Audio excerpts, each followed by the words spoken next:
اللہ نے واقعی قرآن پاک کھولا تھا. اس صدی میں یہ جو 4-5 آدمی ہیں نا، یہ ان کا توڑ نہیں، ان کی ٹکر کے کوئی آدمی نہیں ملیں گے. سید سلیمان ندوی، ایسی زبردست چیزیں اللہ نے ان پہ تفسیر کی کھولی تھیں، کیا کہنے.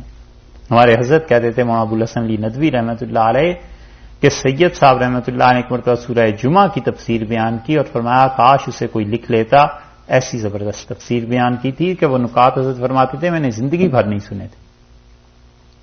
ایک مولانا شبیر احمد عثمانی جن نے یہ تفسیر عثمانی کا حاشیہ لکھا ہے، بڑا علم دیا تھا اللہ نے انہیں.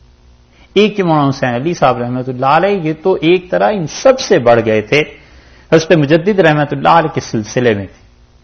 مولانا حسین علی صاحب رحمۃ اللہ علیہ نے قرآن پاک پڑھا ہے مولانا گنگوئی سے بھی اور مولانا مظہر نانوتوی سے بھی. تو مولانا مظہر نانوتوی رحمۃ اللہ علیہ براہ راست شاہ اسحاق صاحب سے، وہ شاہ عبدالعزیز صاحب سے اور وہ شاہ ولی اللہ صاحب رحمۃ اللہ علیہ سے ہیں. مولانا حسین علی صاحب رحمۃ اللہ علیہ کے جن شاگردوں نے کام کیا ہے ان میں ایک شیخ القرآن مولانا غلام اللہ خان صاحب رحمۃ اللہ علیہ تھے، اور وہ دنیا بھر کی سطح پہ مشہور ہوئے.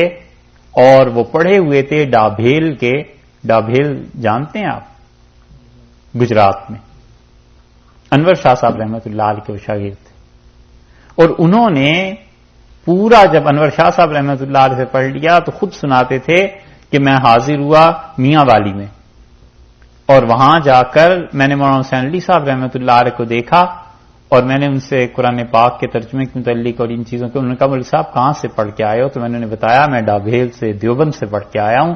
تو انہوں نے قرآن پاک کھولا اور سورہ مائدہ مجھے دے دی اور مجھ سے کہا مولوی صاحب یہ پڑھو ذرا کیا لکھا ہے. تو میں نے پڑھا، اللہ تعالیٰ نے فرمایا کہ ایمان والو اپنے وعدے پورے کرو اور فلاں فلاں جانور تم پہ حلال ہے. تو مجھ سے کہنے لگے کہ اس کا کیا مطلب ہے؟ تو کہنے لگے بڑے حاشیے دیکھے، ادھر ادھر دیکھا، کچھ سمجھ نہیں آیا. ان کا ان دونوں میں ربط کیا آپس میں؟ ایمان والو اپنے وعدے پورے کرو اور فلاں فلاں جانور حلال ہیں، یہ کیا بات ہوئی؟ اور پھر فرمانے لگے کہ ہم نے کہا حضرت کچھ سمجھ نہیں آتی. تو انہوں نے کہا کہ اگر نہیں سمجھ آتی نا جب، تو آدمی کبھی کبھی سوچتا ہے، یہ کلام تو ایسی ہے جیسے ہمارے گاؤں میں ایک پاگل رہتا تھا اور جب پاگل پن کا زور ہوتا تھا تو کہتا تھا سکندر مر گیا، بکریاں کھیت میں چل رہی تھیں. تو کہتے تھے جیسے ان دو جملوں میں کوئی ربط نہیں نا کہ سکندر اعظم مر گیا، بکریاں کھیت میں چل رہی تھیں. اسی طرح یہ محسوس ہوتا ہے کہ یہ کیا بات ہے. اور فرمایا جب حضرت نے بیان کیا تو پھر ہمیں احساس ہوا کہ اوہو سب کچھ پڑھا پر قرآن نہیں پڑھا. تو شیخ القرآن صاحب رحمۃ اللہ علیہ نے پورا قرآن پاک مولانا حسین علی صاحب رحمۃ اللہ علیہ سے پڑھا اور فرماتے تھے کہ حضرت اتنے سادہ تھے کہ میں ایک مرتبہ موزے جرابیں لے گیا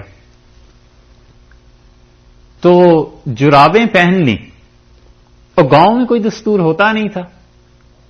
اور فجر کے بعد وہ تہجد میں اٹھ جاتے تھے تو فجر کے بعد مجھے کہنے لگے کہ یہ جرابیں جو ہیں بڑے بڑے اچھے جوتے ہمارے لیے لائے ہو لیکن یہ پانی نہیں روکتے.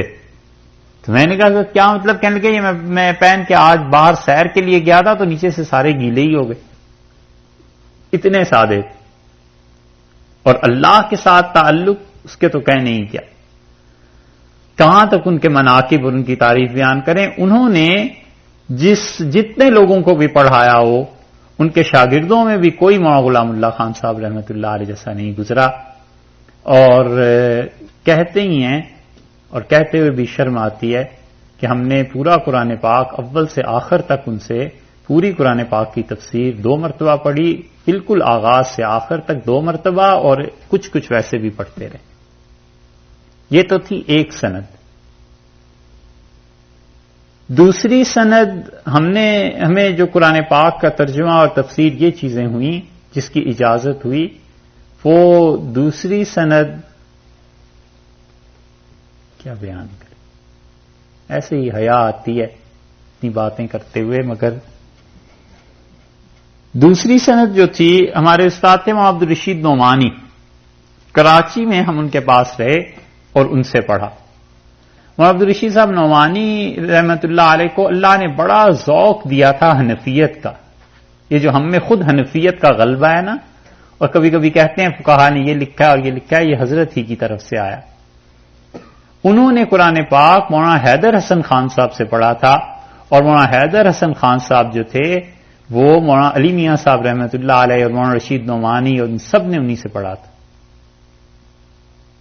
ہمیں قرآن پاک کی جو مولانا حسین علی صاحب رحمۃ اللہ علیہ کے شاگرد تھے نا، مولانا غلام اللہ خان صاحب رحمۃ اللہ علیہ، جن سے ہم نے پڑھا ہے 2 بار، مولانا حسین علی صاحب رحمۃ اللہ علیہ کی ایک سند ادھر بھی جاتی ہے مولانا منظور نعمانی کے پاس. تو مولانا منظور نعمانی صاحب رحمۃ اللہ علیہ کے پاس حاضر ہوئے تھے لکھنؤ میں ان کی وفات سے کچھ عرصہ پہلے، بس وہ پہلی اور آخری ملاقات ہی تھی. تو ہم نے ان سے حدیث کے لیے درخواست کی کہ حضرت حدیث کی اجازت مشائخ دیتے ہیں، آپ بھی ہمیں دیں. تو مسلم اتروائی اور مسلم اتروا کے حضرت نے کچھ اس کی عبارت پڑھوائی اور پھر فرمایا کہ ساری چیزیں جن کی مجھے اجازت اپنے بزرگوں سے آپ کو دیتا ہوں. تو مولانا منظور نعمانی صاحب رحمۃ اللہ علیہ کا بھی ایک واسطہ مولانا حسین علی صاحب رحمۃ اللہ علیہ سے ملتا ہے. تو مولانا عبدالرشید صاحب نعمانی نے 2 جگہ قرآن پاک پڑھا تھا. ایک تو انہوں نے پڑھا تھا مولانا حیدر حسن خان صاحب سے، اور حیدر حسن خان صاحب جو تھے کمال کے آدمی تھے، ندوۃ العلماء لکھنؤ میں پڑھاتے تھے.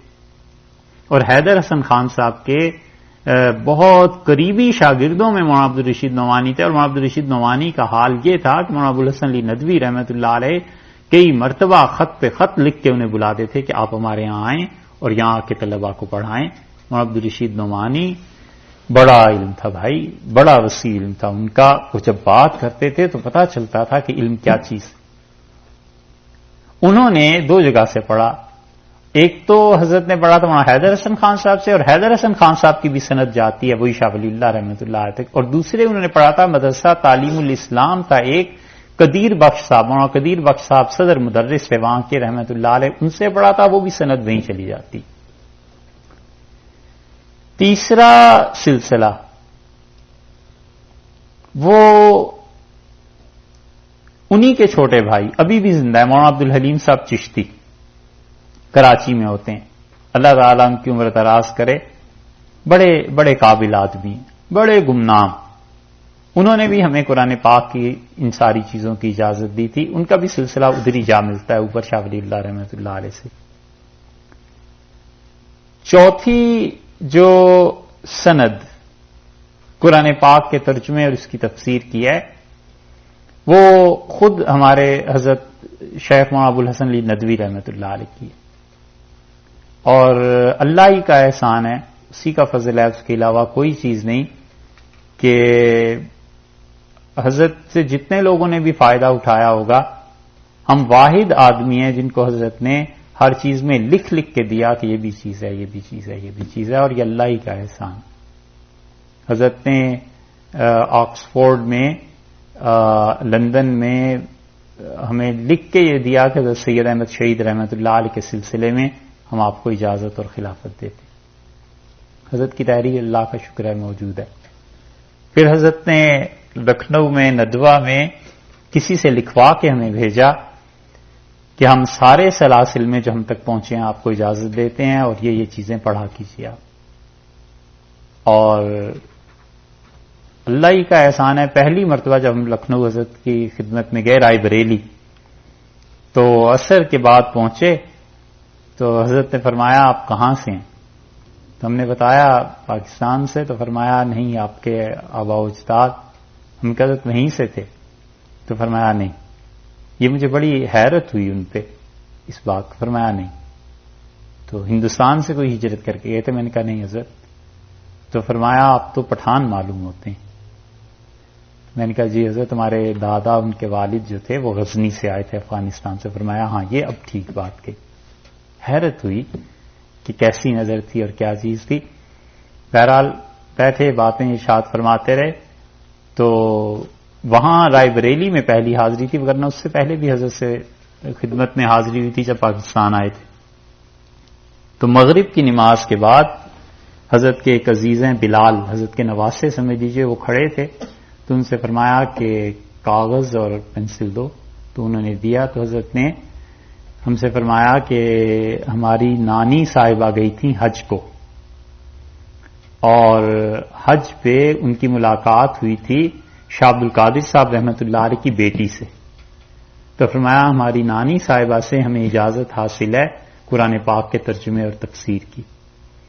اور ہم نے یہ ساری روایت اخذ کی اپنی نانی صاحبہ سے. حمیرہ ان کا نام ارشاد فرمایا تھا، اور فرمایا انہیں اجازت تھی شاہ عبدالقادر صاحب رحمۃ اللہ علیہ کی بیٹی سے، اور انہیں اپنے والد سے اجازت حاصل تھی، اور ان کو حضرت شاہ ولی اللہ رحمۃ اللہ سے یہ حضرت نے لکھ کے دیا کہ ان کی کتاب ہے دعوت و عزیمت.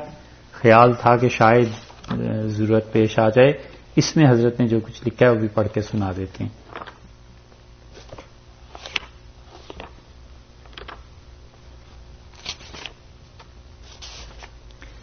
حضرت نے لکھا ہے میں نے موضع القرآن، شاہ عبدالقادر صاحب رحمۃ اللہ کے ترجمہ ہے نا، انہوں نے اس کا نام لکھا ہے. حضرت لکھتے ہیں کہ میں نے اس کی سماعت اور روایت اپنی نانی صاحبہ سیدہ حمیرہ بنت شاہ علم الہدا حسنی نصیر آبادی سے کی. شاہ علم الہدا رحمۃ اللہ علیہ جو تھے یہ سید تھے، ذات کے حسنی تھے سید. فرماتے تھے ان سے میں نے کی. تو فرماتے ہیں اپنی نانی صاحبہ سے مجھے اجازت ملی جنہوں نے شاہ عبدالقادر صاحب کی صاحبزادی سے روایت کی ہے، اور جنہوں نے اپنے والد ماجد سے روایت کی تھی. شاہ عبدالقادر صاحب رحمۃ اللہ علیہ آپ کی وفات 4 شنبہ 19 رجب 1223 میں ہوئی اور اپنے والد کے پاس دفن ہوئے. یہ حضرت کی سند ہے جو ہمیں حضرت نے عنایت فرمائی تھی، مغرب کے بعد سے لکھ کے ہمیں دیا. جب یہ بھی چیزیں ہو گئیں تو آخری مرتبہ جو لکھنؤ میں حضرت کے پاس ٹھہرے تھے، آخری دن صبح فجر کے بعد جب چلنے میں تھوڑا سا ہی وقت باقی تھا، تو حضرت نے حدیث کی بھی اجازت اپنے قلم مبارک سے دستخط کر کے مجھے دی، اس کی سند حدیث کی، اور فرمایا کہ سید خان صاحب دنیا کی بڑی سے بڑی یونیورسٹی اور دنیا کے بڑے سے بڑے ادارے کی سند بھی اس کے مقابلے میں کچھ نہیں جو ہم آپ کو دے رہے ہیں.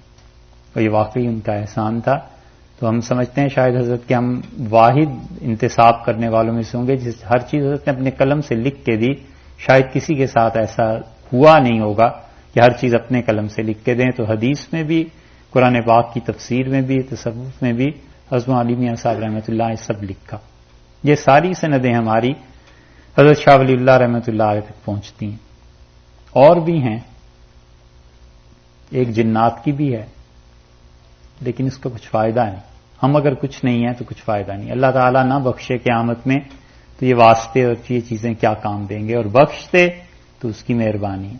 تو اس لیے یہ سب بیان کیا ہے کہ استادوں کے بغیر اور کسی آدمی سے پڑھے بغیر قرآن پاک کی تفسیر اور ترجمے میں ہاتھ ڈالنا یہ خطرے سے خالی نہیں. بچانا چاہیے اپنے آپ کو. اور آخری بات جو عرض کرنی ہے وہ یہ ہے کہ اعوذ باللہ سے شاہ صاحب نے شروع کر دیا تھا نا اس ترجمے کو کہ اعوذ باللہ من الشیطان الرجیم. ہم اس ساری سند کے ساتھ قرآن پاک کو شروع کریں تو ہم بھی کیا کہتے ہیں کہ اعوذ باللہ من الشیطان الرجیم بسم اللہ الرحمن الرحیم. بسم اللہ کے متعلق فقہا کا، محدثین کا اختلاف ہے کہ یہ قرآن پاک میں سے ہے یا نہیں، اور سورہ فاتحہ کا حصہ ہے یا نہیں. اور اللہ تعالی نے اس کو شروع کیا ہے کہ الحمدللہ رب العالمین، سب تعریفیں اللہ کے لیے جو پالنے والا ہے تمام جہانوں کا، الرحمن الرحیم نہایت مہربان اور بے حد رحم کرنے والا، مالک یوم الدین قیامت کے دن کا مالک. ایاک نعبد، اللہ ہم تیری عبادت کرتے ہیں، و ایاک نستعین، اور فقط تجھ ہی سے مدد چاہتے ہیں. اور یہ جو عبادت تیری اور تجھ سے مدد چاہنا ہے تو اہدنا الصراط المستقیم، اللہ ہم کو سیدھی راہ پر چلا. صراط الذین انعمت علیہم، اللہ ان لوگوں کی راہ پر جن پہ تو نے انعام کیا، غیر المغضوب علیہم ولا الضالین، اور نہ اللہ ان کی راہ پر جن پر تیرا غصہ ہوا، اور نہ ان کی راہ پر جو لوگ گمراہ ہوئے. ٹھیک ہے جی، اس کی تفسیر انشاءاللہ کل آپ سے عرض کریں.